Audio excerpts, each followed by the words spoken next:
Salut, on se retrouve pour une nouvelle vidéo. Aujourd'hui, on va réparer un Mac.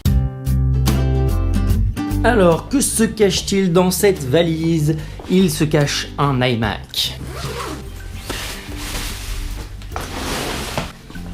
Alors, le problème de ce Mac, c'est tout simplement qu'il ne démarre plus. En fait, il démarre, il y a l'écran de chargement et quand on est censé arriver sur le bureau, écran noir, la souris bouge toujours, je reçois toujours mes notifications dans le haut, mais l'ordinateur ne s'allume pas. Là, dans cette petite vidéo, je vais vous expliquer comment réinstaller l'OS de votre Mac.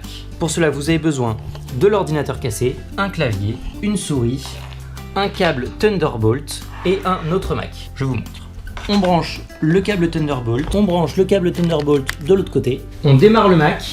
Et dès qu'il démarre, on appuie sur la touche T et on attend. Sur l'écran, il y a cette petite info qui s'affiche, ce qui veut dire que l'ordinateur s'est mis en mode disque dur. C'est-à-dire qu'en gros, il ne va pas démarrer comme un ordinateur, il va démarrer comme étant un disque dur. Si on se met sur cet ordinateur, on voit très bien que l'ordinateur vient de s'ouvrir en tant que disque dur. Donc là, j'ouvre et en fait, j'ai accès à tout le contenu de l'autre ordinateur dans celui-ci. Du coup, je vais sauvegarder les données de l'ordinateur et on se retrouve juste après pour réinstaller macOS. Alors, une fois que vous avez sauvegardé toutes vos données, vous allez dans l'utilitaire de disque. Vous sélectionnez votre disque dur, vous cliquez sur effacer, voilà. Le disque a été formaté, on peut aller vérifier dessus, il n'y a absolument rien dedans.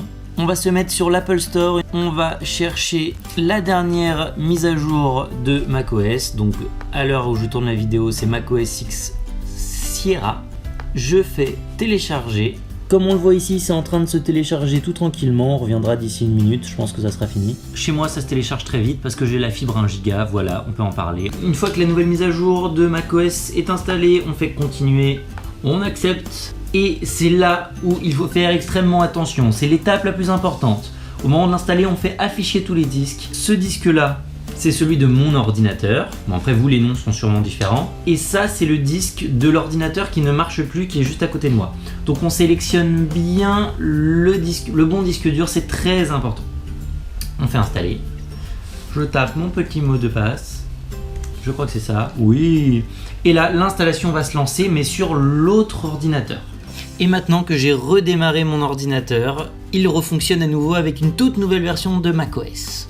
Et voilà, c'est pas beau d'avoir un ordinateur fraîchement restauré.